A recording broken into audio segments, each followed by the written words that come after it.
Welcome, lovely listeners, to another enlightening episode on my channel, Talk with Dr. Tiana, where I talk about different areas of life and how it affects our health. I remain your infotainment physician, your host on this channel, Dr. Tiana. Today, I'm going to be delving into a topic that is both fascinating and concerning, and the topic is Lassa Fever. So I want you to get ready with me to as I embark on this journey into the world of health, where I unravel mysteries of Lassa Fever. So fasten your seat belts and join me on this ride. So, what is Lassa Fever? Lassa fever is a viral hemorrhagic fever that is caused by the Lassa virus. Other type of viral hemorrhagic fever include Ebola fever. Yes, I'm sure we are all familiar with Ebola fever, and we know how deadly this condition was when we had the outbreak then. And that is why this topic is close to my heart as a healthcare professional and as an individual. It's very close to my heart because lots of people are dying from this condition and we are not making a lot of noise about it. According to the Nigerian Center of Disease Control and Prevention, the NCDC, about 2,000 people are suspected to have this condition, with 476 people confirmed in over 21 states out of the 36 states in Nigeria. And that is not all. Over 80 cases has been recorded to have died from this condition as at the report on the 18th of February 2024. And that is why I'm going to be sharing information about Lassa fever, the causes, its symptoms, and the impact on our health. Please share this with someone, as you will be saving your life and you will be saving a life also. Do you know that this highly infectious and deadly disease was first discovered in Nigeria? Yes, this is one of the diseases that put Nigeria on the global map. This disease first emerged in a small town called Lassa in Borno State, Nigeria, when two missionary nurses died from this virus, and then they gave it the name of the town where it first emerged, the town Lassa, and that was how Lassa fever got its name. And since then, it has become a matter of significant concern, of public health concern, especially in West Africa countries. Do you know that this this Lassa virus, is being carried by rodents called mastomes? Yes, these are big rats that we found in our environment, in our kitchens, in our environment, and that is one of the reasons why we need to take cognizance of the facts in which I'm sharing with us in this episode. How do we get in contact with how do we get this disease? These rats that they are carrier of this virus, when they urinate or they drop their feces, their droppings, these are carriers of this virus. Their urine and their droppings are carriers of this virus. So when we come in contact with them directly or indirectly, we human beings, we get what? Infected. Or because they practically come after our foods, when we come in contact with contaminated food, that is how we do what? We get infected with this disease. My brothers and sisters, this is the time for us to make sure that we do what? We don't tolerate rats in our homes. No grief for rats in your homes. And that is why you need to listen to some of the things in which I'm going to be discussing with us next, to be able to know how to prevent this disease, and to also be able to know what are the signs to that people, at least that people that have this disease, how to be able to identify the signs of people that have this condition. Number one, they have fever. People with this condition have fever.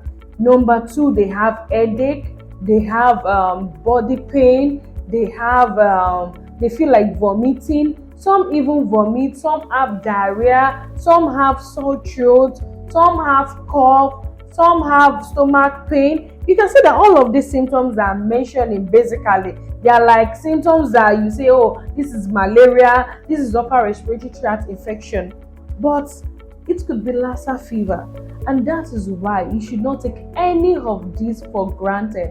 When you notice any of these symptoms, please go to the hospital. Let the doctor make the diagnosis that this is malaria, this is upper respiratory tract infection, this is cough and catarrh, this is malaria, this is typhoid.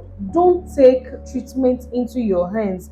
Please and please, this condition is a deadly disease, because when it becomes very serious, people can elicit symptoms such as bleeding from the nose, bleeding from the eyes, bleeding from the ears, and it can also lead to organ damage, that the major organs of the body, they get destroyed. That is why when they present very early, the prognosis is favorable. The prognosis is favorable. Please and please, don't take treatment into your hands. When you see people having these symptoms, please encourage them, or when you have these symptoms, encourage them to present to the hospital for treatment. How do we make this diagnosis? When you go to the hospital, the doctors they are going to collect your blood sample, because they are going to say, oh, okay, it could be this, it could be that. They are going to take your blood sample to be able to know what exactly is wrong with you. So if it is Lassa fever that you have, they know the kind of treatment in which they are going to commence.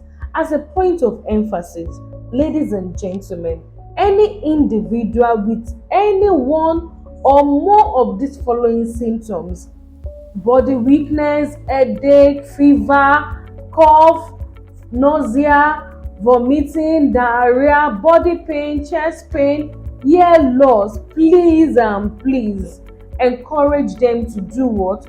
To go to the hospital for proper treatment and diagnosis. Or do you know anyone that came in contact with someone that have Lassa fever within 21 days? Please ask the fellow to go to the hospital. Or anyone that come in contact with the excreta of this rodent, encourage them to do what? To present to this hospital, to the hospital. Or you can call this number 6232.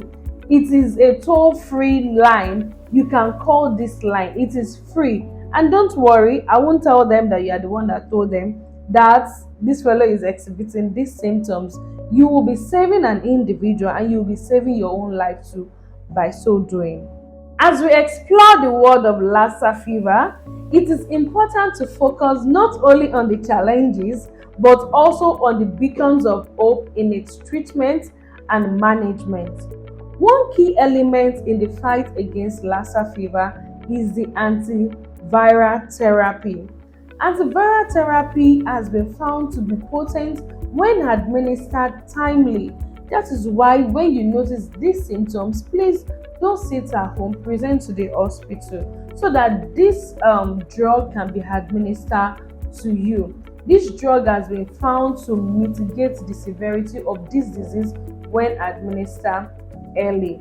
So please, I'm begging you people, please, this condition, people are not making enough noise about it. That is why I've come here to tell you people, to tell everyone about this condition. This condition, when you administer treatments very early, there are people that they recover from it.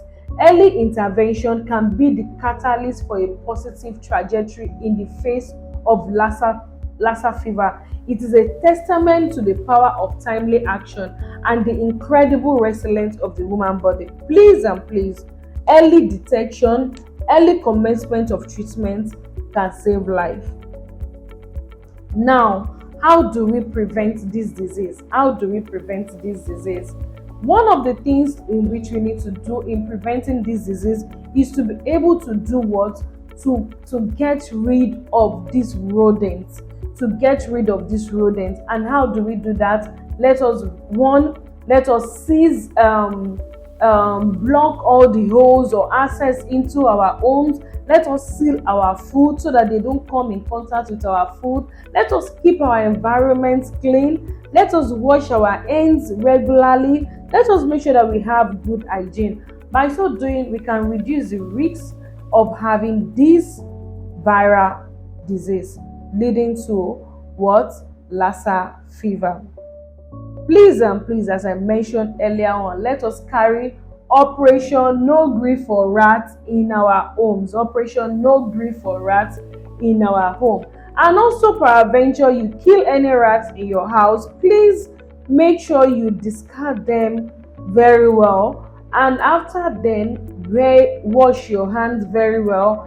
Clean the environment very well. My dear healthcare practitioner, this is not the time for you to be doing mancho. When you discover anyone with suspicious case, please wear your face mask, wear your glove and your protective gear. Please save your life. By adopting these preventive measures, both in our daily lives and within healthcare system, we can significantly reduce the risk of Lassa fever transmission and protect ourselves and our communities from this potentially serious disease. Remember, prevention is key, and together we can make a difference in combating Lassa fever. As we come to the end of this exploration in the world of Lassa fever, I hope you have gained a valuable insight into the fascinating yet challenging topic. From understanding its origin to learning about its symptoms, the treatment, and prevention, we have covered a lot of ground. Lassa fever may seem like a formidable adversary, but armed with knowledge, prevention, and early intervention, we have the power to stand resilient against it. The importance of early detection, prompt medical care, and implementation of preventive measures cannot be overstated. Although our journey doesn't end here, it is essential to spread awareness about Lassa fever and empower others with the knowledge they need to protect themselves and their loved ones. That is why I encourage you to take action today. Share this podcast with your friends, your family, your colleagues. Together we can make a difference and save life. And don't forget to subscribe, like, and share this podcast to stay updated on the latest episode and continue to learn about important health topics. Your support means the world to me, and it enables me to continue to bring you valuable content that can make a real difference in your life. Thank you for joining me on this journey of discovery and empowerment. Together, let's raise awareness, spread knowledge, and make a positive impact on the world. This is Dr. Tiana signing off. Until next time, stay healthy and take care of yourself.